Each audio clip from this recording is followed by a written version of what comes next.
Find the value of x degree and y degree. तो यहाँ पर आपको एक फिगर दे रखा है जिसमें PQ और RS दो लाइंस हैं जो O पर इंटरसेक्ट कर रही हैं, और यहाँ दिया है कि ये 50 डिग्री का एंगल है, ये x डिग्री और ये y डिग्री। तो x डिग्री और y डिग्री की वैल्यू क्या है, इनके मेजरमेंट्स क्या है, ये हमें फाइंड करना है। ठीक, तो हम क्या करेंगे, देखिए चलिए, हमें पता है कोई लाइन जो होती है उसके ऊपर कितने डिग्री का 180 डिग्री का एंगल बनता है।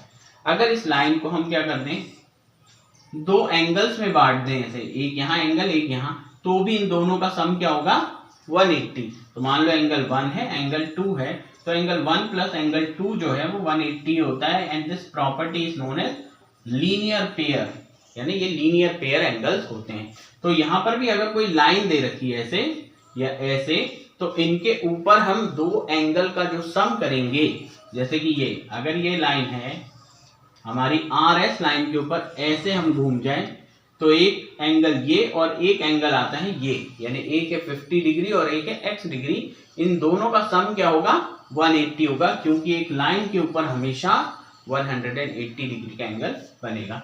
तो हम इसी का यूज करके x की वैल्यू निकाल सकते हैं। तो हम क्या करेंगे, सबसे पहले लिखेंगे वो जो लाइन है उसका नाम, तो on line, the name of the line is ROS।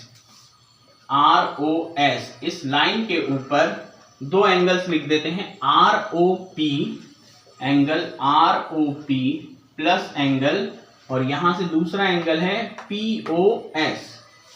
POS मिलकर के इन दोनों का सम कितना हो जाएगा 180 डिग्री, और ये क्या बना रहे हैं लीनियर पेयर।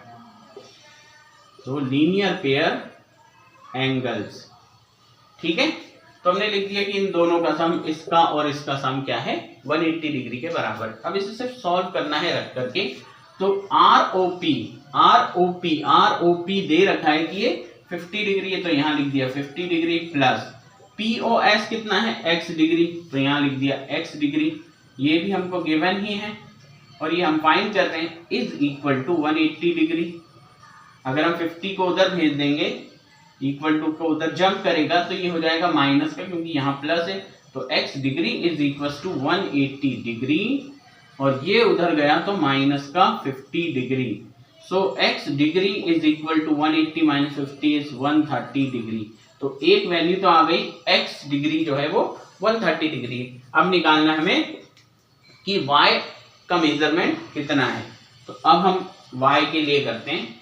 अब देखिए, आप चाहें तो यहाँ लीनियर पेयर लगा सकते हैं, जैसे मैंने यहाँ लगाया। और एक है कि अगर कोई लाइन क्रॉस करती है तो उसके जस्ट पीछे के एंगल हमेशा बराबर होते हैं, and these angles are known as vertically opposite angle. ठीक, और ये इक्वल होते हैं। तो लाइन तो यहाँ भी क्रॉस कर रही है, जो PQ है, और RS जो है वो O पर इंटरसेक्ट कर रही है। तो ये एंगल और ये एंगल वर्टिकली अपोजिट एंगल्स होंगे, और अगर y को इसके बराबर रखेंगे तो y कितना आ जाएगा 50 डिग्री आ जाएगा।